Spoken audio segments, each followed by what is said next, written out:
Hi hello నమస్తే welcome back to my channel ఈ తరం కోడలు. ఈ వీడియోలో మనం మరమరాల ముద్దలు ఎలా తయారు చేసుకోవాలో చూద్దాం.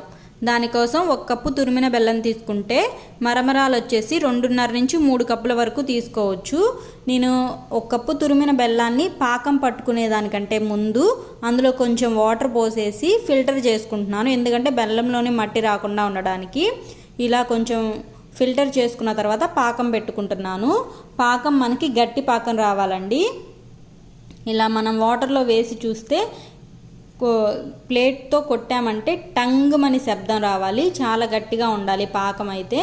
చూస్తున్నారు కదా, గట్టి పాకం రావాలి. ఇలా వచ్చిన తర్వాత మనం ఇందులోకి చిన్నగా మరమరాలు పోసుకుంటూ కలుపుకుంటూ ఉంటాం. మంట సిమ్లో పెట్టేసుకొని కలుపుకుంటూ ఉండాలి. అందులో కొంచెం నెయ్యి, యాలకుల పొడి కూడా వేసాను.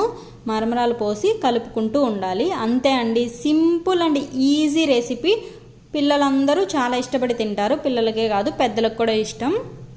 ఇలా మొత్తం బాగా కలిపేసిన తరువాత మనం దీన్ని ఉండల్లా చుట్టుకోవడమేనండి. చేతికి తడి రాసుకుంటూ ఉండల్లా చుట్టుకోవాలి. ఇది కొంచెం వేడిగా ఉన్నప్పుడే ముద్దల్లా చేసేసుకోవాలి. చల్లారితే గట్టి పడిపోతుంది. అప్పుడు మనం ఏం చేయాలి అంటే చల్లారినప్పుడు కొంచెం స్టవ్ మీద వెచ్చబెట్టుకుంటే మళ్ళీ కొంచెం లూజ్గా అవుతుంది కదా. తిరిగి వేడిగా ఉన్నప్పుడే మనం మళ్ళీ ముద్దలన్నీ చేసేసుకోవాలి. నేనేం చేశానంటే మొత్తం ముద్దలే చేయకుండా కొంచెం ప్లేట్కి నెయ్యి రాసేసి అందులో కొంచెం చిక్కీలాగా పరిచేసాను. చిక్కీలాగా పరిచేసి మనం అది కట్ చేసుకోవచ్చు, లేదా చేత్తో తుంచినా ఇరుగుతుంది. అలా కొంచెం సగం అలా చేసేసాను. కొంచెమేమో ముద్దలా చేస్తున్నాను. చెయ్యి ఎక్కువగా కాలకుండా ఒక గిన్నెలో పెట్టేసుకొని చేతికి తడి రాసుకుంటూ ఉండలా చుట్టేసాను. ఇలా అయితే ఇంకా ఈజీగా అయిపోతుందండి. గిన్నెలో పెట్టేసుకొని చేతికి తడి రాసుకుంటూ చేయడం ఈజీగా అయినట్టే అనిపించింది నాకు. ఇలా ఒకసారి ట్రై చేయండి. 1 కప్పు తురిమిన బెల్లానికి 2.5 నుంచి 3 కప్పుల మరమరాలు వేసుకోవాలి. అదే కొలతలతోటి నేను 2 కప్పుల తురిమిన బెల్లంతో చేశానండి.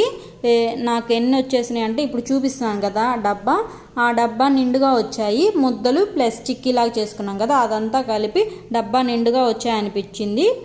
కొంచెమే టైం పడుతుంది, కొంచెం ఈజీగానే ఉంటుంది. కొంచెం టైం పడి కొంచెం కష్టంతో చేసామంటే పిల్లలకి హెల్దీ ఫుడ్ ఇంట్లోనే ఇవ్వచ్చు. నాకు ఆ డబ్బా నిండుగా వచ్చాయి. చూస్తున్నారు కదా మీరే. టేస్ట్ కూడా చాలా బాగుంది. హెల్దీగా తినండి, హెల్దీగా ఉండండి. ఇంట్లోనే పిల్లల కోసం స్నాక్స్ రెడీ చేయండి. Please like, share and subscribe to my channel ఈ తరం కోడలు.